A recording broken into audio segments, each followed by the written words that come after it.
Entre panique et colère, ces jeunes migrants ont trouvé refuge sur le toit de ce centre de détention madrilène. Sur leur drapeau de fortune est écrit liberté. Ils réclament de pouvoir sortir. L'un d'entre eux crie « Il y a des gens ici avec le coronavirus ». Enfermés, ils craignent une propagation. Le virus les inquiète. Ils veulent des réponses pour voir comment ils vont pouvoir sortir le plus tôt possible. Sans violence, ils acceptent de redescendre. Fin de l'épisode. Mais cette scène traduit la complexité des confinements et autres restrictions dans des lieux comme les centres d'accueil de migrants.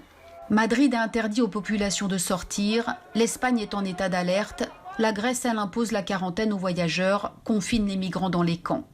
Ici, le camp de Moria, à Lesbos. 22 000 personnes pour une capacité d'environ 3 000. Des familles de 5 ou 6 personnes dorment dans 3 mètres carrés. Camps surpeuplés, conditions de vie et d'hygiène insalubres, une poudrière pour une épidémie. Toutes les autorités sanitaires disent de se laver les mains, de rester à l'isolement. Comment voulez-vous que cela se produise dans le camp de Moria? Il n'y a pas d'endroit pour se laver les mains, encore moins plusieurs fois par jour.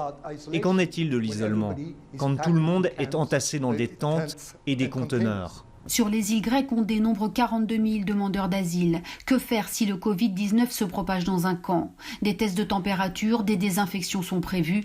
Mais avant même que l'ordre de confinement soit donné, Médecins sans frontières réclamait l'évacuation.